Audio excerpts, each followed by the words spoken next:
자, 강동중학교 2학년 2학기 중간고사 시험 총평을 한번 해보겠습니다.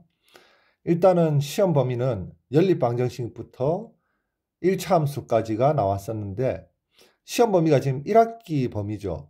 물론 1학기가 중요하긴 하지만 너무 1학기 범위까지 지금 2학기 중간고사에 냈으니까 2학기 기말고사에서 범위가 아주 많아질 건데 그걸 어떻게 커버할지가 사실은 좀 고민이고, 그리고 우리 연립방정식의 활용 문제는 고등학교에 올라가면 그렇게 사실은 많이 쓰이지 않습니다. 연립방정식 활용 고등학교에 올라가면 거의 안 쓰인다고 봐야지. 그런데 중학교 이제 1, 2학년 때 방정식의 활용이라고 해서 학생들을 굉장히 많이 괴롭히는데 사실 많이 괴롭히지. 자, 그 방정식의 활용을 거의 마스터 해야지 수학에 관한 자신감을 잃지가 않기 때문에 지금 우리가 일단은 그 교과 과정이 그렇게 돼 있으니까 반드시 방정식의 연립 방정식의 활용도 마스터를 하고 넘어가서 써야 됐습니다. 그리고 1차 함수의 경우에는 1차 함수는 이제 고등학교에 올라가면서 중3 때도 이제 2차 함수가 나오고 고등학교에 올라가면 이제 미분적분을 공부하는데 그때 3차 함수, 4차 함수가 나오니까 당연히 1차 함수의 개념을 완벽하게 알고 있는 것은 굉장히 중요합니다. 그 중에서 기울기의 개념에 대해서 학생들이 좀 많이 개념을 잡기는 힘들어하는데, 기울기는 쉽게 말하면 기울어진 정도를 수로 나타낸 거예요. 수로. 기울어진 정도를 수로 어떻게 나타내느냐? x가 얼마만큼, 그러니까 가로가 얼마만큼 증가했냐에 따라 대한, 가로가 얼마나 증가했냐에 대한 세로가 얼마나 증가했냐를 우리가 생각해 보면 그러면은 기울기가 쉽게 구해질 수 있는데, 학생들 입장에서는 그런 이제 개념들, 상식들로 접근하는 게 아니라 자꾸 이제 수학 문제, 그 다음에 어려운 이제 교과라고 공부라고 생각하고 접근을 하니까 이해하기가 조금 많이 어려웠었던 것 같습니다. 자, 그리고 2학기 지금 중간고사 시험 문제를 쌤이 다 훑어봤는데 문제 중에서 거의 이제 쌤하고 같이 공부한 학생들은 5번 문제 빼고는, 객관식 5번 문제 빼고는 어렵지는 않았을 거야. 그 객관식 5번 문제는 쌤이 한번 봤는데, 야, 지금 학교 선생님이 학기 중에 강물을 거슬러 올라가는 배의 속력, 그리고 강을 따라서 이제 내려올 때의 그 배의 속력 문제를 학기 중에 한번 다뤄준 적이 있어서 학생들이 이제 쌤한테 학원에 와서 이제 이야기를 하기를, 쌤, 이게 지금 강물과 배 속력 문제를 학교에서 이제 선생님이 다뤄주셨는데 너무 어려워서 잘 몰랐어요 라고 해서 쌤이 이 문제를 한 10문제 정도 따로 이제 뽑아가지고 정리를 해줬었는데, 그때 거의 이제 한 3번, 2번, 3번 정도 정리를 하면서 오답 풀이까지 다 해서 이 문제들 다 마스터했다고 생각을 했는데, 이렇게 지금 5번 문제를 보니까 아, 왜 틀렸구나. 학생들이 우리 학원에서 충분히 연습을 하고 갔는데 왜 틀렸구나. 이해가 됩니다. 자, 이 5번 문제는 만약 학교쌤이 똑같은 문제를 수업 시간에 학습지나 프린트로 다뤄주지 않았다면 이 문제는 내면 안 되는 문제였어요. 너무 지금 어려운 문제라 가지고. 자, 그리고 이 문제 이외의 문제들은 좀 다 평이해서 아마 괜찮게 쳤을 것 같은데, 아마 5번 문제 때문에 멘탈이 붕괴돼서 그 주관식 문제들에서 실수를 하지 않았나, 이렇게 좀 생각을 하고 있습니다. 자, 그래서 전체적으로는 연립방정식의 활용과 그리고 1차 함수의 문제들이 평이했다.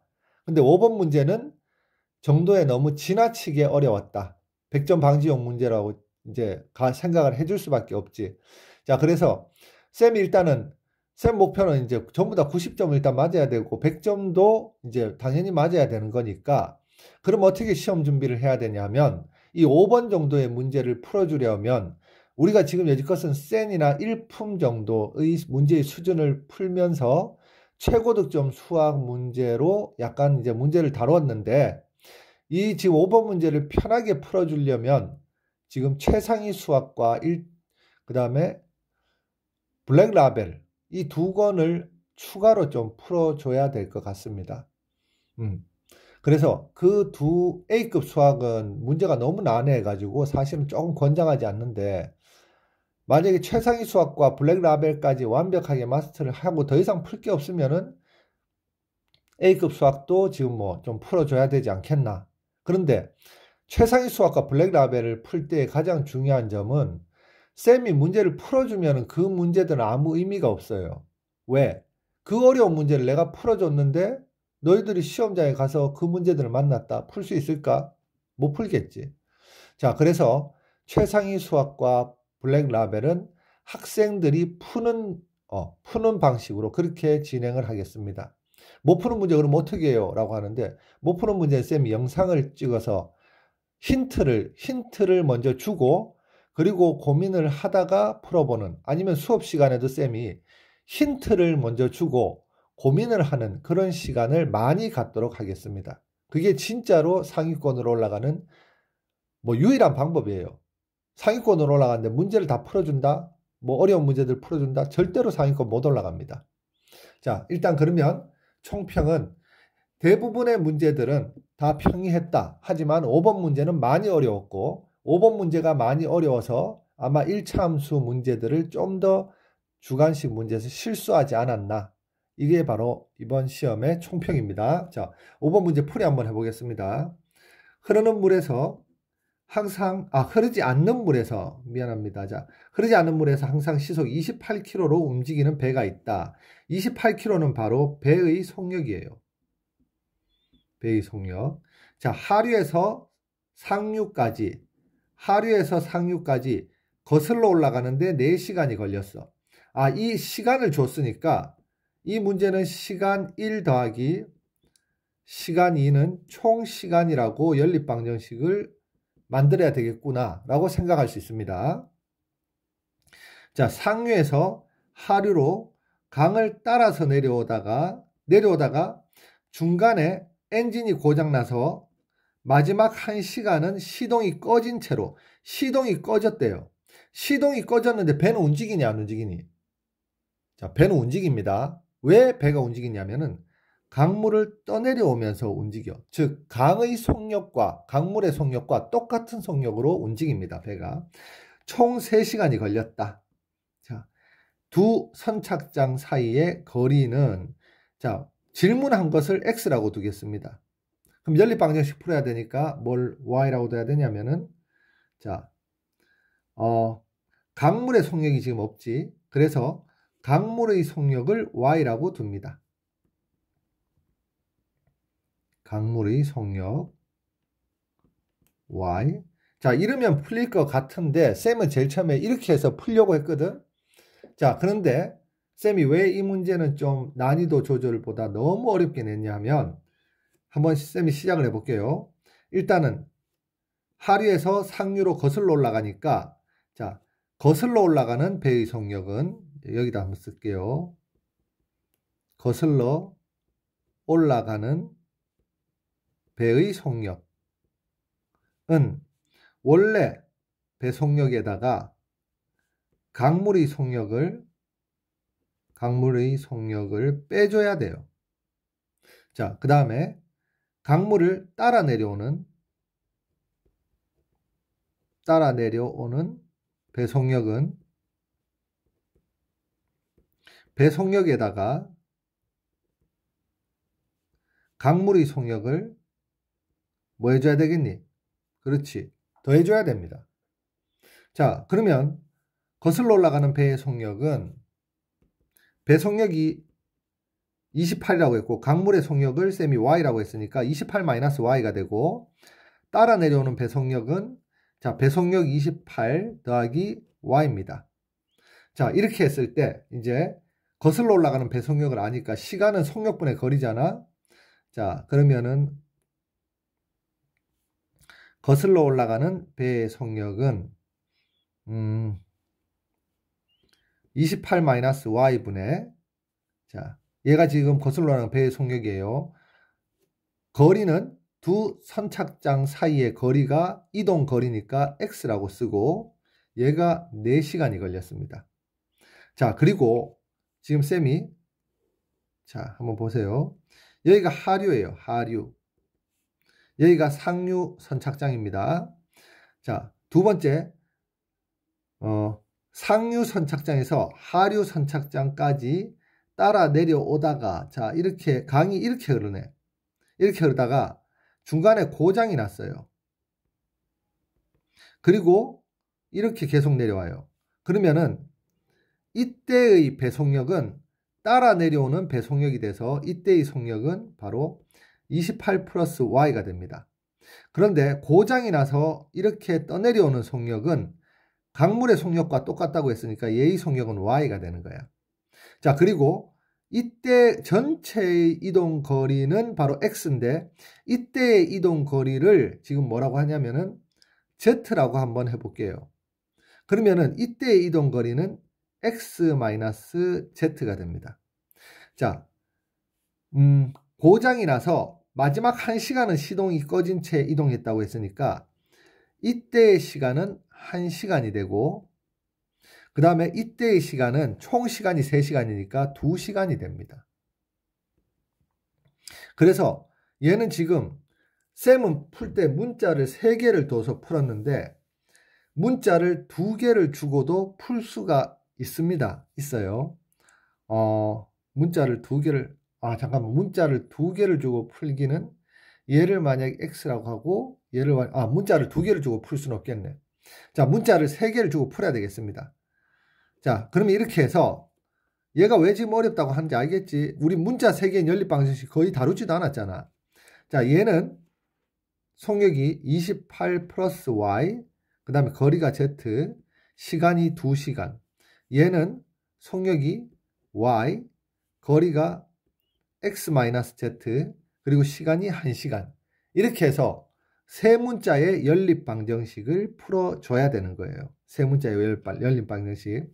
그럼 위의 식부터 다시 써주면, 자, 분모를 이쪽으로 넘겨주면, 자, 좌변은 그대로 x, 우변은 4 괄호 28 마이너스 y라고 이렇게 쓰고, 분모를 1로 넘겨주면 좌변은 z, 자, 우변은 2 괄호 28 플러스 y.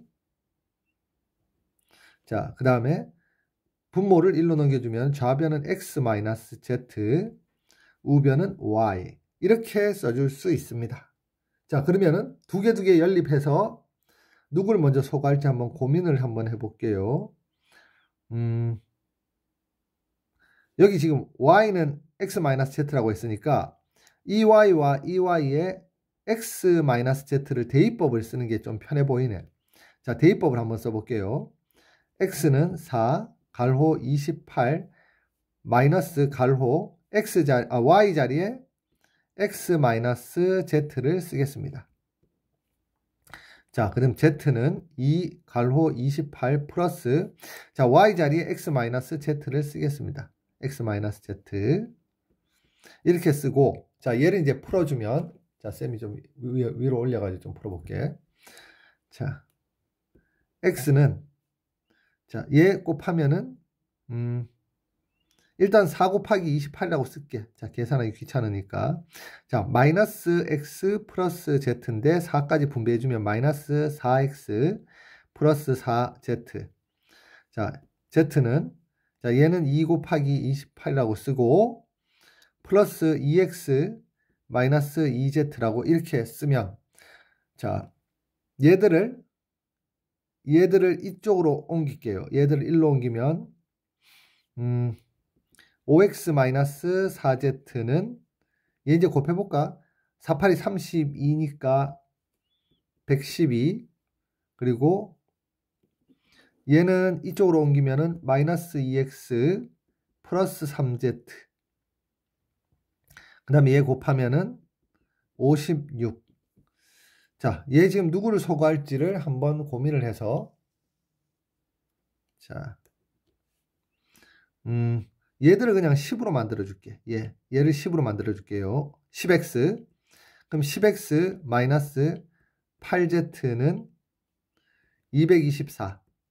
자, 얘는 그러면은 5를 곱해서 마이너스 10x 플러스 15z는 5를 곱하면은 6, 5, 30, 280. 자, 위의 식과 아래 식을 더해주면 x가 사라지고, 더해주면은 7z는, 자, 더해주면은 504입니다. 504. 자, 504가 지금 7로 나눠지는지 한번 나눠볼게. 504를 7로 나눠주면 나눠지는구나. 7, 7이 49, 14니까 2 하면은 14, 0. 그래서 Z는 72가 됩니다. 자, Z는 72가 되고, 그럼 Z를 아니까 여기 Z 자리에 대입을 해주면은, Z 자리에 대입을 해줘서 누굴 구해주냐. 자, 잠깐만. 여기에 대입해주는 게 제일 맞겠네요. 여기에 Z 자리에 72를 대입해주면, 자, 위에 식부터 한번 쓰겠습니다. 자, 밑에 써야 되겠네. 5x-4 곱하기 72는 112가 돼서 5x는 112 더하기, 자, 얘를 계산해주면 72에다가 4를 곱하면 8, 4, 7이 28, 288이 돼서, 자, 5x는 얘 더하면은 올라가서 또 더하면 또 올라가서 400이 됩니다. 그러면은, 자, x는 80이 되겠지. x는 80. 자, x와 z를 구했으니까 여기에 대입하면, 자, x는 80, z는 72, 그럼 y는 바로 8이 됩니다. 자, 그러면 지금 우리가 구해야 되는 것은 x를 구했으니까 끝났지. 자, 두 선착장 사이의 거리는 이동거리인데, 이 이동거리를 우리가 뭐라고 했냐면은 바로 x라고 떴으니까 정답은 바로 80입니다.